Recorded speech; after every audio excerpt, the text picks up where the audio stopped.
संविधान क्या कह रहा है, अनुच्छेद 39 क्या बता रहा है?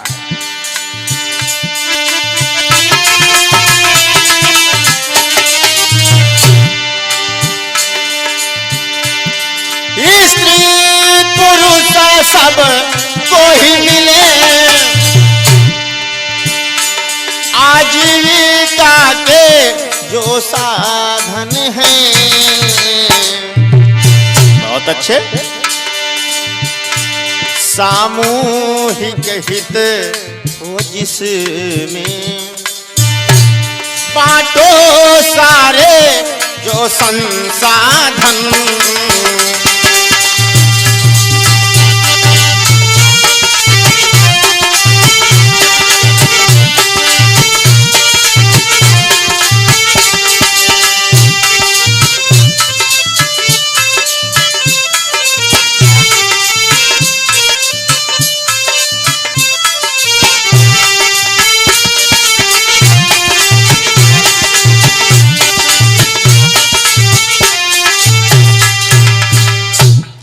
संविधान का अनुच्छेद 39 कहता है कि स्त्री पुरुष दोनों बराबर। आज भी तमाम लोगों को नहीं पता कि स्त्री पुरुष दोनों बराबर, आज भी असमानता समाज में व्याप्त है। संविधान स्त्री पुरुष दोनों को बराबरी देता है, अनुच्छेद नंबर 39। और आजीविका के लिए जो साधन हैं वो सबके लिए बराबर होने चाहिए, ये संविधान कहता है। दोनों के साथ कोई भेदभाव नहीं किया जाएगा। जो पुरुष काम कर रहा उसको जो मिल रही सुविधाएं वही स्त्री को भी मिलेंगी, ये संविधान कहता है। दोनों के साथ कोई भेदभाव नहीं होगा। धन्य बाबा साहब, ऐसी संविधान में व्यवस्था हमारे समाज की महिलाओं के लिए समाहित कर दी। क्या कहा कि एक हाथ में ना केंद्रित हो कि उत्पादन के जो भी साधन।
क्या कहता है संविधान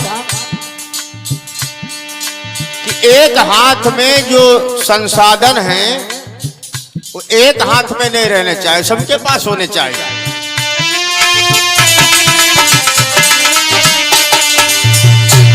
अरे एक हाथ में केंद्रित हो उत्पादन के जो भी साधन।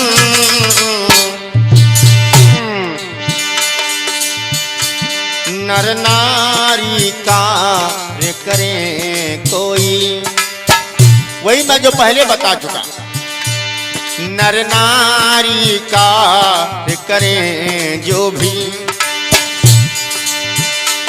मिलना चाहिए समान वेतन।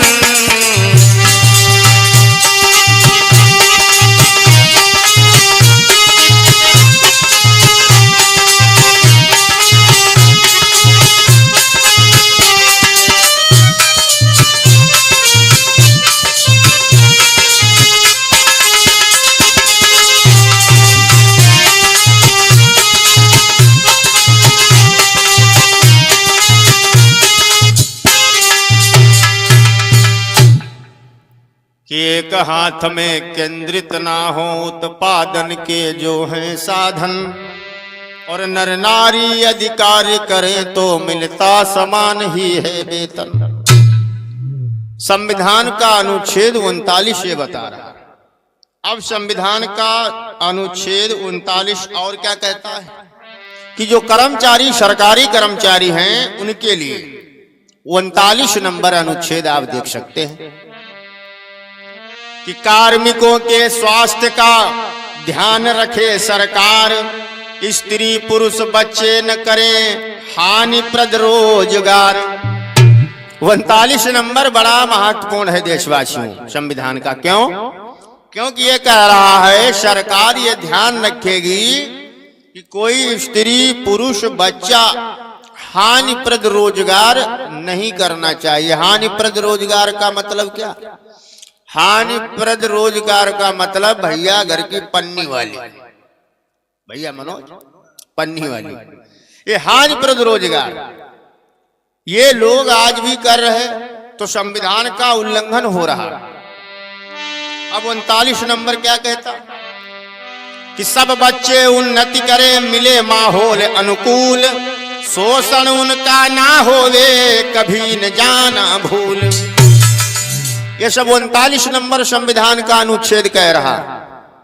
सब बच्चे उन्नति करें, मिले माहौल अनुकूल। माहौल अनुकूल कैसे मिले? शोषण उनका ना होवे कभी न जाना भूल। ये संविधान का 39 नंबर आप लोग संविधान में पढ़ सकते हैं कि किस तरह बच्चों के लिए विशेष व्यवस्था संविधान में समाहित की गई। क्यों? क्योंकि बच्चे हमारे देश का, हमारे समाज का, हमारे परिवार का भविष्य है। किसी समाज के अगर विकास को आपको देखना हो, मैंने तो यहाँ तक अनुभव किया है घूम घूम करके तमाम क्षेत्रों में बराबर, जिस समाज के जितने अच्छे बच्चे हैं वो समाज उतना ही अच्छा बनेगा, उसका निर्माण उतना अच्छा होगा। इसीलिए संविधान की चर्चा हमारे छोटे छोटे बच्चों तक, समाज की बेटियों तक भी पहुंचनी चाहिए। अब संविधान का अनुच्छेद 39 जिसका खंड का क्या कहता है,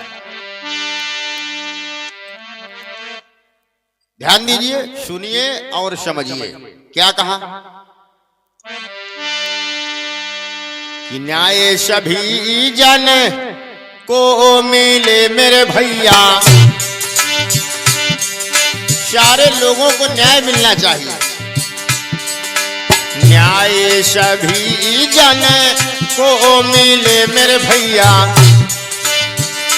चाहे अपराधी हो सुशील जी।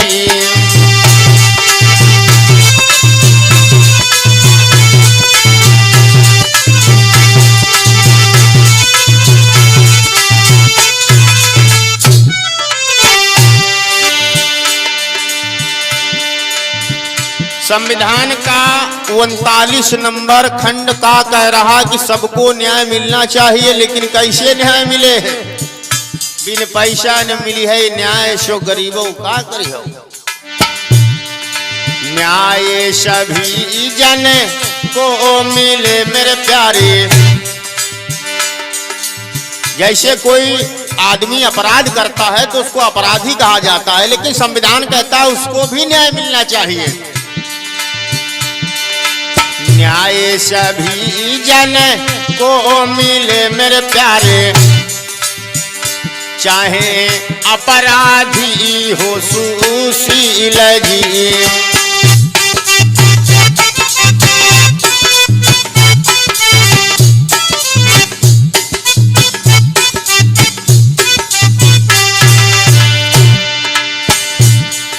अब कोई बहुत गरीब आदमी उसके ऊपर मुकदमा हो गया तो उसके लिए संविधान क्या कह रहा है?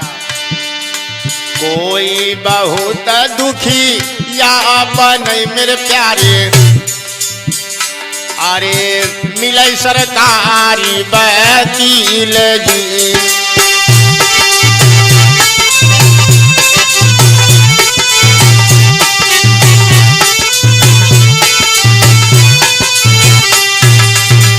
क्या संविधान कह रहा, क्या इस देश में चल रहा आम लोगों को खबर ही नहीं, वो जानते जो यहाँ चल रहा यही संविधान में लिखा है, उनको पता ही नहीं संविधान क्या कह रहा। संविधान का अनुच्छेद 40 क्या कह रहा? गांव में निश्चित करें पंचायत का गठन, जनता को शक्ति मिले, लगे विकास में धन। संविधान का अनुच्छेद नंबर 40 कह रहा कि गांव में पंचायत का गठन होना चाहिए और लोगों के कल्याण की योजनाएं चलानी चाहिए। अब हमारे देश का गरीब मजदूर किसान, विशेषकर हमारे समाज अनुसूचित जाति जनजाति के लोग जो आज भी घरों में रह रहे, संसाधनों से दूर है हमारा समाज, आज भी गांव में भारत रहता है, तो उन लोगों को संविधान की कैसे जानकारी मिले, इसके लिए प्रयास चल रहा बराबर, और तमाम भागों के माध्यम से आप लोगों के बीच में बराबर पहुंचाता रहूंगा जैसी जैसी आप लोग मांग करते रहे। तो संविधान का अनुच्छेद नंबर 41 क्या कह रहा है बेटा मनोज? अरे बूढ़ा बेकार कोई होवे लाचार मेरे भैया, अरे या हो वही बीमार जी।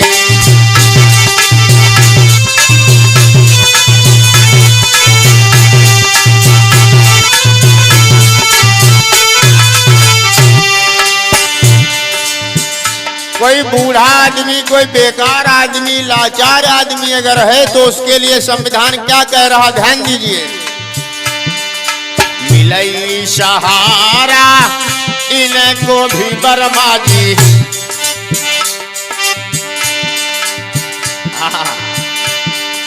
मिलई सहारा इनको भी मेरे प्यारे, कोई मदद कराई सरकार जी।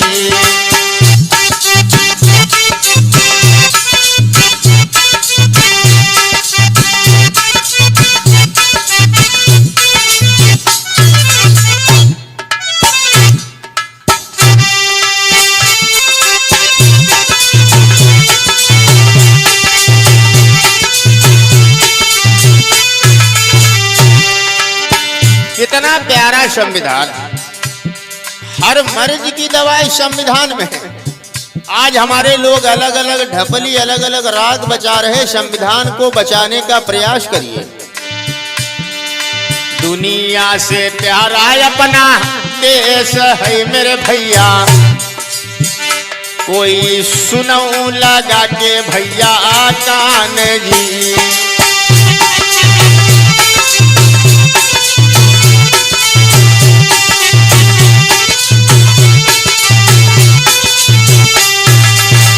कैसे गरीबों का कल्याण हो, संविधान को सुनिए, समझिए, और फिर ये जान जाओगे कि संविधान में क्या लिखा, यहाँ बेईमान लोग क्या चला रहे। कैसे कल्याण तुम्हारो होई गरीबों प्यारे, कोई राज रहे समझाई।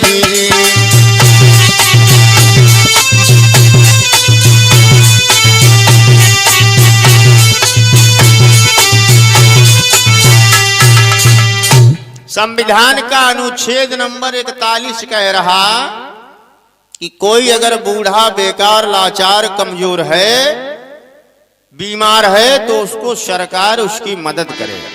अब यहाँ जो बीमार, बूढ़ा, लाचार है, घर से बेकार और सरकार से भी बेकार, कह रहे तुम अब काम धंधे के नहीं, लेकिन भाइयों उसके लिए संविधान में व्यवस्था 41 नंबर अनुच्छेद में है। आइए ध्यान दीजिए 42 नंबर संविधान का क्या कह रहा है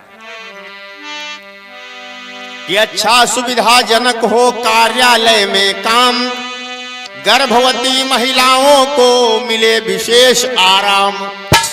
धन्य है बाबा साहब, कितने बड़े दूरदृष्टा, कितने बड़े महान मनीषी। कहा 42 नंबर अनुच्छेद में अच्छा सुविधाजनक हो कार्यालय का काम, यानी जो समाज की महिलाएं सेवा करती हैं, सरकारी सेवा, नौकरी करती हैं, उनके लिए विशेष व्यवस्था होनी चाहिए। ये संविधान के अनुच्छेद नंबर 42 में समाहित कर दिया। जीवन का स्तर सुधरे और चहुमुखी होई विकास,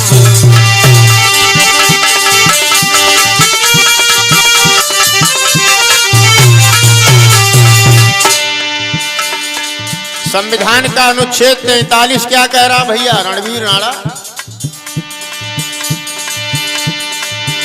बेकारों को काम मिले, सुविधा और अवकाश।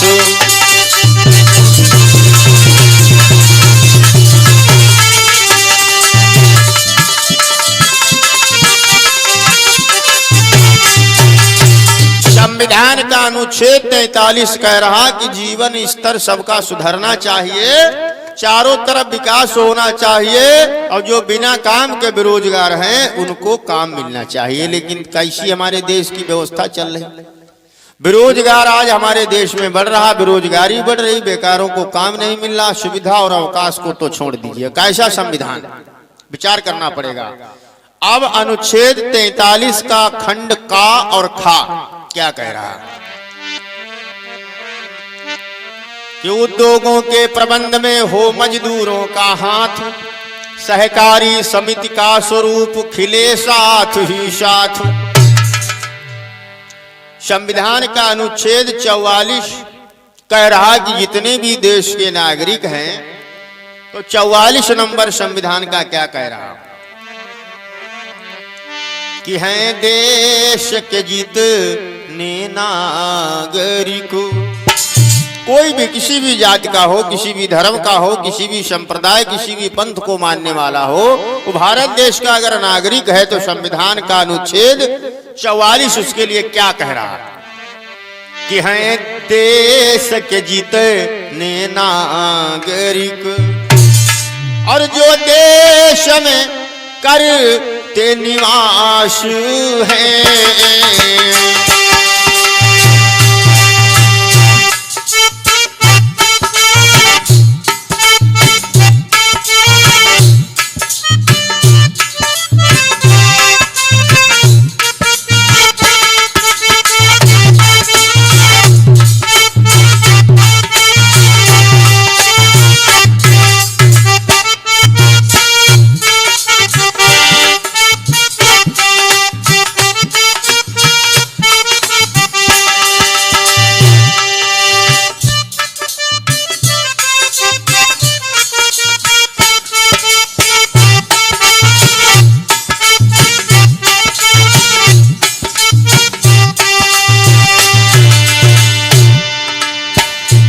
चौवालीस नंबर क्या कह रहा कि जितने लोग देश में रह रहे हैं, निवास कर रहे हैं,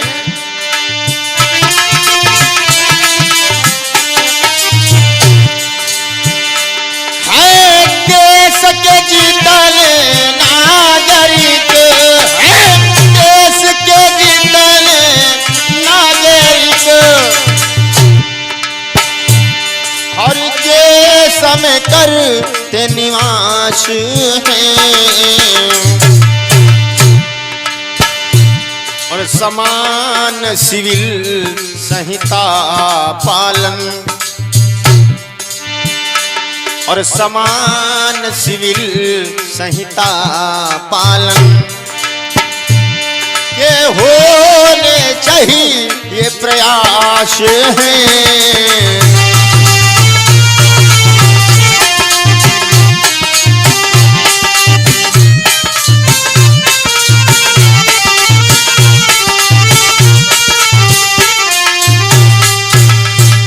संविधान का अनुच्छेद नंबर 44 कह रहा कि देश के जितने भी नागरिक हैं, जो देश में रह रहे हैं, उन सबको समान सिविल संहिता का पालन करना चाहिए, संविधान की धाराओं का पालन करना चाहिए। तो 45 नंबर क्या कह रहा?